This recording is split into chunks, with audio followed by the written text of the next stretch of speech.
ყველაფერი დაიწყო ძალიან ჩვეულებრივად. აი ასე. ერთი მეოჯახი, საქმიანი და ყურადღებიანი მანდილოსანი ახალი გასართობით დაინტერესდა. თუმცა მოუყვეთ თავიდან. ჩვენი გმირი ოჯახისათვის იყო დაბადებული. მისი ყველაზე საყვარელი საქმე ბავშვობიდანვე საოჯახო საქმე იყო. როგორც მოსალოდნელი იყო, ჩვენი გმირი სამაგალითო მეუღლეც დადგა. მან ნამდვილი, ტრადიციული ქართული ოჯახი შექმნა. ხო, სულ დაგვავიწყდა გვეთქვა. ჩვენი გმირის მეუღლეც ტრადიციული ქართული ორიენტაციის მამაკაცი იყო. ოჯახში ყურადღებას და მზრუნველობას მოითხოვდა. ხო და სამსახურიდან დაბრუნებულ ქმარს ცოლი სრულ კომფორტს ახვედრებდა. წყვილი შესანიშნავად გრძნობდა თავს. რა თქმა უნდა, ჩვენი გმირი ქალბატონი არ მუშაობდა. ქმრის არყოფნაში მთელ თავის ენერგიას ოჯახს უთმობდა და დროდადრო ტელევიზორის ყურებითაც ერთობოდა. ეს ისე, სხვათა შორის. ასევე სხვათა შორის, ჩვენმა გმირმა ერთ მშვენიერ დღეს ტელევიზორში სერიალს მოჰკრა თვალი. რა სისულელეა, ამით ხომ მარტო უსაქმურები ერთობიან. თუმცა რა მოხდა მერე? თავისუფალ დროს შეიძლება ადამიანი სისულელეებითაც გაერთოს.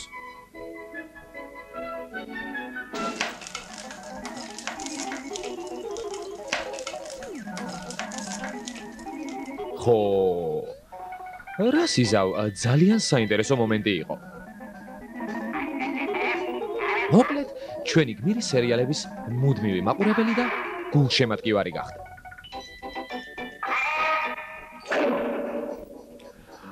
ხო, ჩვენი გმირის მეუღლის მართალია არ მოსწონდა ცოლის ახალი გატაცება, თუმცა რა მოხდა მერე? ხანდახან შეიძლება საყვარელი ადამიანისათვის მსხვერპლიც გაიყო. ბევრი რომ არ გავაგრძელოთ, ჩვენი გმირი სერიალიდან სერიალამდე ცხოვრობდა და სულაც ვერ ამჩნევდა იმას, რომ მეუღლე ნელ-ნელა ბრაზდებოდა. და აი, აქ იწყება ყველაზე საინტერესო. ჩვენი მეოჯახე გმირის მეუღლე შესამჩნევად გაბრაზდა და სახლიდან წავიდა. ასე რომ იძაბება სიტუაცია და სხვისი ბედნიერების ყურებით გართული ჩვენი მეოჯახე გმირი მოულოდნელად ძალიან უბედური აღმოჩნდა. სამწუხაროდ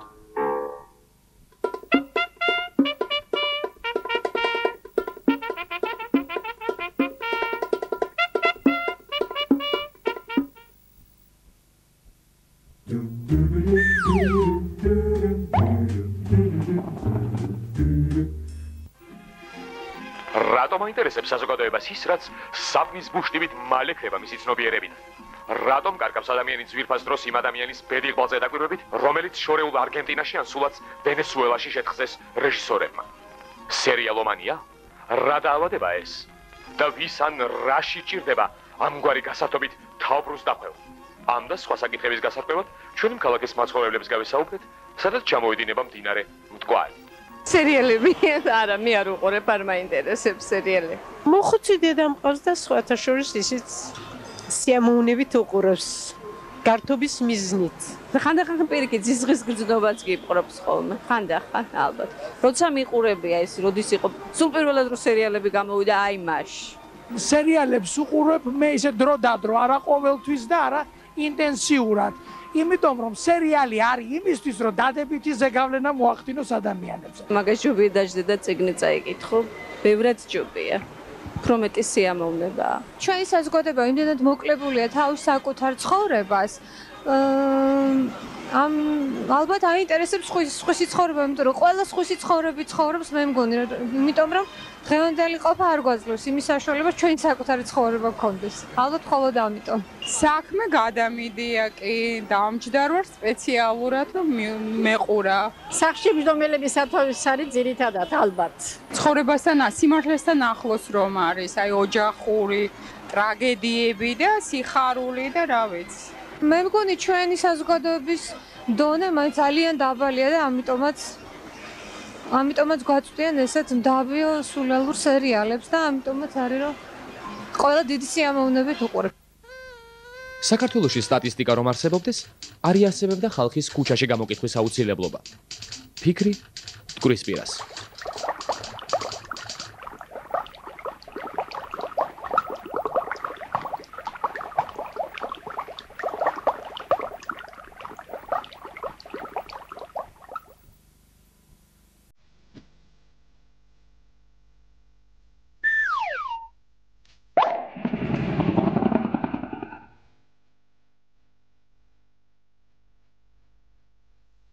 საფნის ოპერა არის თავიდან ბოლომდე შექმნილი, მოგონილი იმისათვის, რომ მიაჯაჭვო მასიური მაყურებელი ეკრანს. თან მიაჯაჭვო რაღაც გარკვეულ დიდი ხნის მანძილზე. ამას ხელოვნების საგანი ვერ გააკეთებს. ამიტომ აპრიორულად შეუნდა იცოდე, როდესაც კიდებ ხელს საფნის ოპერის გაკეთებას, ტელესერიალის გაკეთებას, რომ შენ არ უნდა შექმნა ხატრული ხელოვნების ნიმუში. როგორც უყარ რეჟისორს, სულ საინტერესებს გადაიღოს ბოლოს და ბოლოს ფილმი, ხო, სწორია რა. აქ საქართველოს ძალიან დიდი პრობლემები ამაზე შეხებაში და არ ხდება ფილმის დაფინანსება, საერთოდ ნელ-ნელა მომონტებივით მიდიან რა, აქედან კინოსფეროს უკვე წარმომადგენელი, ხო და მით უმეტეს პოტენცია თქვენიცით რამხელაა და როდის გუხდა საერთოდ ქართული ფილმი და სულ ყველაფერი. ნუ ეს ცალკე თემაა, მაგრამ მე რაც გეუბნეთ, მე რატო დამაინტერესა. ესე პრინციპში მიკროფილმი, ტელედადგმა, ტელესპექტაკლი და საინტერესოა რეალიზაცია რეჟისორის თვითონ აი ამ ცოცხალი მუშაობა მსახიობებთან და რაღაც სიუჟეტის გამართვა. მხატვრული ფილმისგან განსხვავებით აქ არ არის იმის საშუალება, რომ სცენარი დამუშავდეს თავიდან ბოლომდე, ყველა მიზანსცენა ესე კონკრეტულად დამუშავებული იქნას, რაღაცა არ გვაქვს სიტყვაზე რეპეტიციებისთვის დრო, საკმარისი დრო, ჩვენ არ შეგვიძლია კადრირების მიხედვით ვიმუშაოთ. ჩვეულებრივი, ესე იგი, რამოდენიმე კამერა პეტესით მუშაობდა და გამომდინარე შედეგი უკვე ჩანს სახეზეა.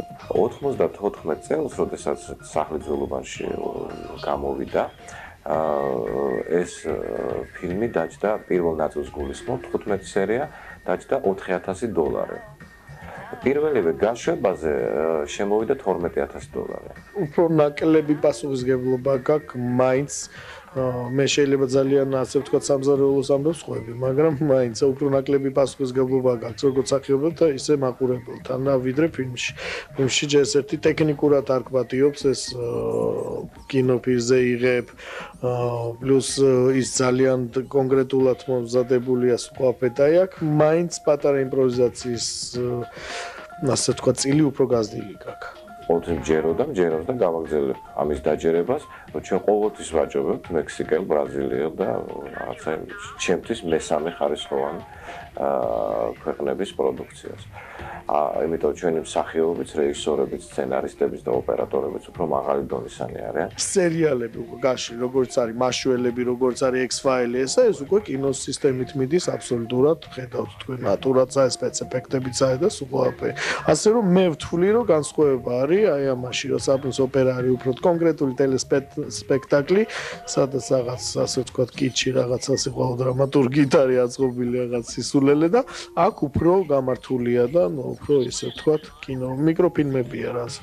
მაყურებელი, რომელიც ესე აქტიურად ადევნებს თვალყურს ტელევიზიას, საზღვარგარეთულ ტელევიზიას გულისხმობ, ის ხედავს ალბათ ამ ძირეულ სხვაობას ჩვენ ტელევიზიასა და საზღვარგარეთულ ტელევიზიას შორის. იქ ძირითადად სერიალებზე აწყობილი ესე დიდ გრანდიოზულ შოუებზე, თამაშებზე, მუსიკალურ თამაშებზე, სხვადასხვა რეალიტი შოუებზე, ნიუსები, აი ეს არის მე ჩემი აზრით მომავლის ტელევიზია და აქედან გამომდინარე ტელესერიალი თავისთავად ძალიან აუცილებელია ჩემი თვალსაზრისით სერიალს დიდი მომავალი აქვს. ეს ესეთი აუცილებელი რამ არის დღევანდელი ტელევიზიისათვის და მე ჯერ კიდევ 8 წლის წინ ვიძახდი ამას, რომ ქართული ტელევიზიის მომავალი არის ტელესერიალი.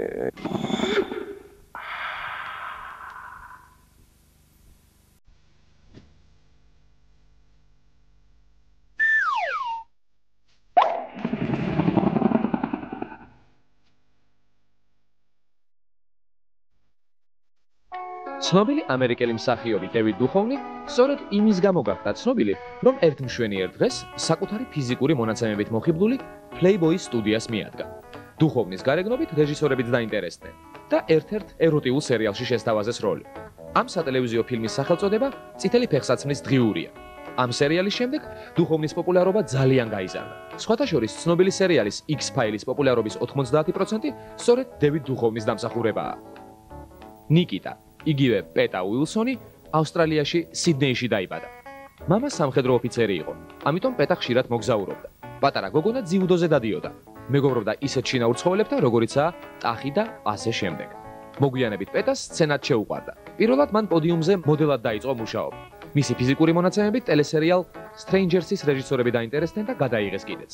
Strangers მოყვა ცნობილი ტელესერიალი ნიკიტაც, რის შედეგადაც მისი პოპულარობა იმდენად გაიზარდა, რომ ახლახან მე-20 საუკუნე Fox-მა იგი სათავგადასავლო ფილმში მიიწვია, სადაც მამაკაცის მთავარ როლს შონ კონერი ასრულებს. არგენტინელ ტელევარსკვლავს, რომელიც ვარსკვლავის სწორედ ტელესერიალების დახმარებით გახდა, ნატალია ორეიროს პოპულარობა თავში აუვარდა. ახლახან გადასაღებ მოედანზე მან ორი უახლოესი დაქალე მოიყვანა და ფეხების ბაკუნით მოთხოვა რეჟისორს მათი სერიალში გადაღება. რეჟისორი ამ დათმობაზე წავიდა, მაგრამ ნატალიასთვის არც ეს აღმოჩნდა საკმარისი. ახლა მან თავისი სიმღერების გარდა თავისი ქმრის მუსიკითაც მოითხოვა სერიალის გაფორმება. ორეირო ძალიან ამპარტავანი გახდა თაყვანისმცემლებთან ურთიერთობაში. მოკლედ, ასე თუ გაგრძელდა, ცოტა ხანში ორეიროს სერიალებში აღარ მიიწვევენო. წერს არგენტინული გაზეთები. კეტრინ ზეტა-ჯონსი თავისი ცხოვრების შეტრიალებას სწორედ სერიალებს უნდა უმადლოდეს. კეტრინის სერიალში The Darling Buds of May მიიწვიეს. ამ სერიალმა დიდ ბრიტანეთში დიდი პოპულარობა დაიმსახურა. კეტრინი კი ნომერ პირველი ვარსკვლავი გახადა. 3 წლის განმავლობაში კეტრინი ჰოლივუდში შეღწევას ცდილობდა. იღებდა მონაწილეობას ABC-ის სერიალებში. მოგვიანებით Hallmark Hall of Fame-თან თანამშრომლობდა. 1996 წელს კი თავისი საბედისწერო როლი მიიღო სერიალში Titanic. სწორედ ამ დროს სტივენ სპილბერგი ეძებდა ტემპერამენტულ ბნებიან ქალს ფილმისათვის ზოროს ნიღაბი. როდესაც მან კეტრინის სამუშევარი ნახა Titanic-ში, მიხვდა რომ ეს ქალი მან იპოვა. მოვლენების შემდეგი განვითარება ყველასათვის კარგად არის ცნობილი. აი, ასეთი ბნებები აქვთ ცნობილ პიროვნებებს.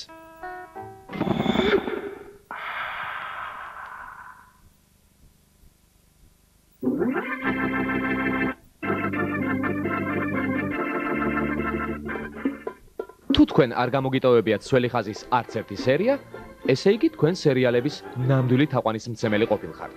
აბა